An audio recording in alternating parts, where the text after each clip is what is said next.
Hello दोस्तों, उम्मीद करता हूँ क्या आप लोग ठीक होंगे। तो आज का वीडियो आपके लिए बहुत ही ज़्यादा इम्पोर्टेंट होने वाला है क्योंकि आज मैं बात करने वाला हूँ डेड मोबाइल के बारे में। हमारा जो सबसे ज़्यादा परेशानी जो होता है डेड मोबाइल बनाने में, वो देखने को ये मिलता है जैसे हमारा ये बग कॉइल है जो हमारे पावर आईसी के पास जो लगे होते हैं, जिसको हम लोग हाई एलडीओ, लोअर एलडीओ, उसके बाद मॉडेम का लाइन भी, कोर का लाइन भी, प्रोक का लाइन और ऐसे जीपीयू का जो हमारा बक कॉइल लगे होते हैं। इन बक कॉइल में वोल्टेज ना बनने से हमें ये समझ में नहीं आता है कि ये बक कॉइल आखिर जो वोल्टेज ड्रॉप है या फिर फ्लक्चुएट कर रहा है, तो इस प्रॉब्लम को हम लोग सॉल्व कैसे करेंगे।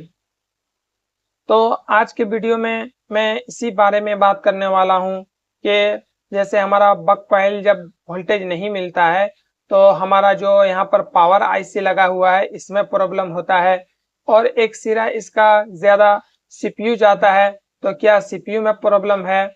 आज के इस वीडियो में अगर आप देखेंगे तो बक कॉइल के बारे में पूरी डिटेल में आपको मैं बताने वाला हूँ, और आप पूरी डिटेल में अगर समझ जाएंगे तो बक वोल्टेज ना बनने के वजह से अगर आप परेशान होते हैं तो आपका परेशानी दूर होने वाला है। तो वीडियो को आखिर तक जरूर देखें क्योंकि अगर वीडियो को स्किप कर करके देखेंगे तो आपको वीडियो समझ में नहीं आने से आपको प्रॉब्लम सॉल्व करने में परेशानी होगी। तो वीडियो को मैं उम्मीद करता हूं कि आप लोग जरूर से जरूर पूरा देखेंगे। तो वीडियो शुरू करने से पहले मेरी आपसे एक रिक्वेस्ट है कि अगर आपने मेरे चैनल को सब्सक्राइब नहीं किए हैं तो चैनल को सब्सक्राइब करके नोटिफिकेशन को ऑन कर लीजिए, आपकी बड़ी मेहरबानी होगी। तो सबसे पहले जितने भी मोबाइल होता है उसमें जैसे हमारा यहाँ बक कॉइल कितना लगा होता है, से एक बक कॉइल है, दो बक कॉइल, तीन और एक, चार, पाँच, छ, सात, आठ, नौ। जैसे इसमें 9 बक कॉइल लगा हुआ है तो इसमें हमारा कैपेसिटर भी 9 होना चाहिए। जैसे कैपेसिटर आपको मैं दिखा देता हूँ, एक, यहाँ पर दो है, तीन, चार, पाँच, छ, सात, आठ और एक, नौ। 9 कैपेसिटर आपको नजर आएंगे जो भी मोबाइल हो। जैसे किसी में 5 बक कॉइल लगा होता है तो वहां पर 5 कैपेसिटर आपको नजर आएंगे, जैसे 6357 सीआरबी हमारा जो पावर आईसी होता है उसमें। तो सबसे पहले जैसे हमारा यहाँ मोबाइल में कैपेसिटर वगैरह जो लगा हुआ है, इन सारे कैपेसिटर में हमें शॉर्टिंग चेक करना होता है। ये हमारा वीपीएच कैपेसिटर होता है जो कि हमारा चार्जिंग आईसी से डायरेक्ट पावर आईसी जो लाइन आता है, तो सबसे पहले हमारा पावर आईसी का इनपुट वोल्टेज जो बनता है वो वीपीएच कैपेसिटर यही होता है। तो यहाँ पर आपको 3.7 से लेकर 4.2 वोल्ट की सप्लाई आपको यहाँ पर मिलता है। तो सबसे पहले आपको क्या करना है, यहाँ पर जैसे 9 कैपेसिटर लगा हुआ है, जैसे मैंने अभी आपको दिखाया, ये 9 कैपेसिटर जो लगा हुआ है, इन सारे में आपको मल्टीमीटर से डायोड मोड पे सेट कर करके और इन सब में शॉर्टिंग चेक करना है। शॉर्टिंग करना है क्योंकि अगर एक भी कैपेसिटर आपका शॉर्ट रहेगा तो आपका जो बक वोल्टेज है वो बिल्कुल भी नहीं बनेगा। तो इस चीज का आपको ध्यान पहले रखना है। उसके बाद फिर दूसरा स्टेप में आपको क्या काम करना है, मोबाइल को चार्जिंग पे लगाना है। मोबाइल को चार्ज में लगाने के बाद आपको चार्जिंग आईसी से जो वोल्टेज आउट होता है और इस कैपेसिटर में आता है, तो यहाँ पर जो 9 कैपेसिटर है, इन 9 कैपेसिटर में आपको 3.7 से लेकर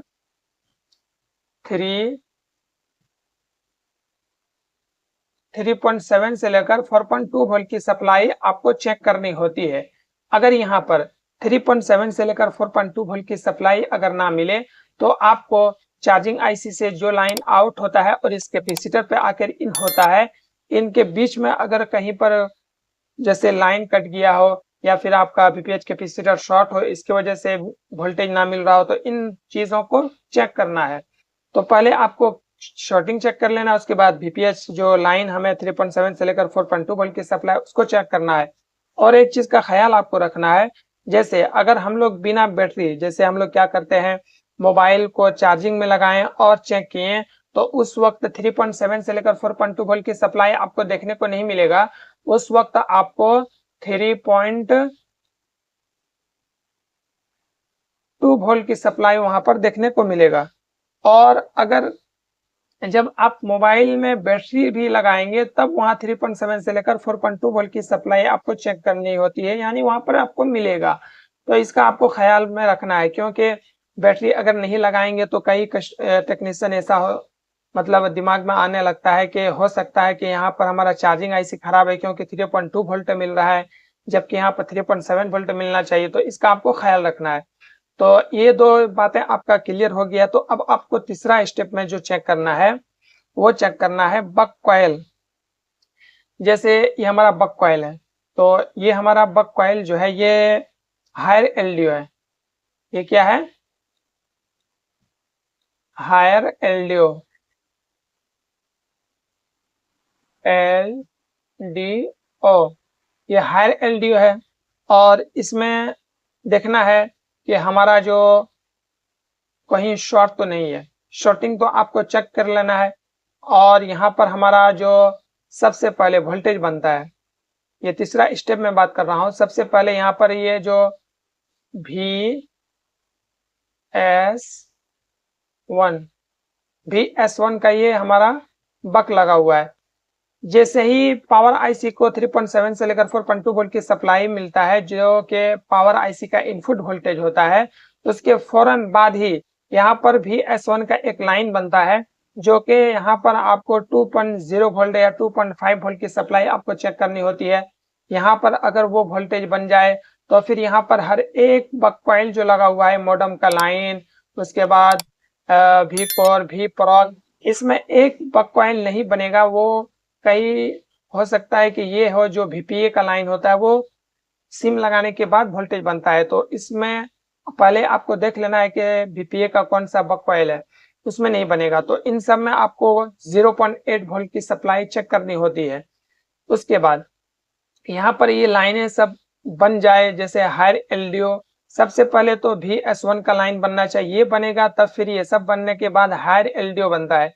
हायर एलडीओ और लो एलडीओ जो होता है ये काफी इंपॉर्टेंट होता है। तो यहाँ पर हायर एलडीओ जो मैंने लिखा है, हायर एलडीओ VS1 होता है और लो एलडीओ आपका VS2 होता है, जो कि यहाँ पर है। तो इसका आपको ख्याल में रखना बहुत ज्यादा जरूरी है, जो कि VS2 है। तो यहाँ पर जैसे हमारा सब कुछ बन गया, अब बात रह गई कि हमारा वोल्टेज भी अगर बन रहा है और फिर भी हमारा मोबाइल ऑन नहीं हो पा रहा है, या फिर हमारा जो बक कॉइल है वो फ्लक्चुएट कर रहा है, तो फिर हमें क्या चेक करना होता है? अगर बक कॉइल वोल्टेज ना बने तो आपको क्या चेक करना है, मैंने तो आपको बताया। लेकिन अगर आपका बक वोल्टेज बन रहा है लेकिन फ्लक्चुएट हो रहा है, तो उस टाइम आपको क्या करना है? उस टाइम यहाँ पर आपको नजर आएंगे, यहाँ से एक लाइन जाता है, ये क्रिस्टल, और क्रिस्टल से होते हुए फिर आपका पावर आईसी में इन होता है। तो क्रिस्टल को चेक करना है आपको, ये जो क्रिस्टल लगा हुआ है इसे चेक करना है। इसको जो हमारा कहते हैं RTC रियल टाइम क्लॉक, यानी क्लॉक सिग्नल को जनरेट करता है और पावर आईसी को ये लाइन देता है दोबारा से। पावर आईसी इससे इंटरनली ऑन होता है। आपको ध्यान रखना है कि यहाँ पर सीरियल क्लॉक का जो लाइन है ये हमारा आकर के पावर आईसी में दोबारा इन होता है, और पावर आईसी अपना इंटरनली जनरेट होता है और ये अपना ऑन होता है। तो यहाँ पर हमें ये जो क्रिस्टल लगा हुआ, अगर आपके मोबाइल में क्रिस्टल अगर खराब हो जाए तो भी आपका बक वोल्टेज नहीं बनेगा। तो इसका भी आपको बहुत ध्यान रखना है। ये क्रिस्टल कई बार ऐसा होता है कि वाटर डैमेज होने से, पानी अंदर जाने से अंदर जो हमारा क्रिस्टल डैमेज हो जाएगा तो भी बक वोल्टेज नहीं बन रहा है। तो इसका आपको ख्याल रखना है। बक वोल्टेज भी आपको चेक कर लेना है कि कहीं शॉर्ट तो भी नहीं है। तो इन सबको चेक कर लिए, और फिर भी अगर आपके मोबाइल में बक वोल्टेज ना बने तो फिर आपको क्या चेक करना है? जैसे हमारा ये तो मोबाइल जो है ये तो सिंगल पावर आईसी का है। तो सिंगल पावर आईसी का जो ये हमारा पावर आईसी है, इसमें आपको यही सब चेक करना है। इंशाल्लाह आपका प्रॉब्लम सॉल्व होगा। लेकिन अगर वो दूसरा कोई मोबाइल है जिसमें डबल पावर आईसी लगा हुआ है, तो इस पावर आईसी से एक लाइन जाता है दूसरा पावर आईसी, ठीक है, और दूसरा पावर आईसी से फिर दोबारा ये हमारा पावर आईसी में आकर के इन होता है। जो ये लाइन जो हम लोग इसको बोलते हैं, इस लाइन को हम लोग बॉब बोलते हैं। क्या बोलते हैं? बॉब का लाइन। मोबाइल में आपका इधर बिल्कुल ओके है, कोई भी दिक्कत नहीं है, कोई भी आपको फॉल्ट नजर नहीं आ रहा है। फिर भी अगर मोबाइल में प्रॉब्लम बना हुआ है तो जो हम लोग बॉब का लाइन बोलते हैं, इस पावर आईसी, दो पावर आईसी जिसमें लगा हुआ है, तो इन दोनों लाइनों को चेक करना बहुत ही ज्यादा जरूरी है। अगर ये दो लाइन में से कोई भी एक खराब हो जाए तो ये लाइन आपका जनरेट नहीं कर पाएगा, लाइन सप्लाई नहीं कर पाएगा, तो फिर आपका मोबाइल में वोल्टेज नहीं बन पाएगा। यहाँ पर मैंने कितना स्टेप बताया है? 5 स्टेप। और ये वीडियो भी काफी बड़ा होने वाला है, तो यानी बड़ा हो गया है, तो मैं सोच रहा हूँ कि इसका एक पार्ट 2 भी वीडियो बनाऊंगा। आप वहां पर ये वीडियो देख लिए तो इंशाल्लाह वो भी वीडियो देखिएगा। इसमें मैं और 5 स्टेप बताऊंगा जिससे आपको बहुत ज्यादा फायदा होने वाला है। अगर वीडियो आप पूरा देखेंगे तो 100% आपका जो भी मोबाइल में बग कॉइल के बारे में दिक्कत होती है, प्रॉब्लम सॉल्व करना आपके लिए बहुत ही आसान होगा। तो वीडियो को यही खत्म करता हूँ और मिलते हैं अब अगले वीडियो में।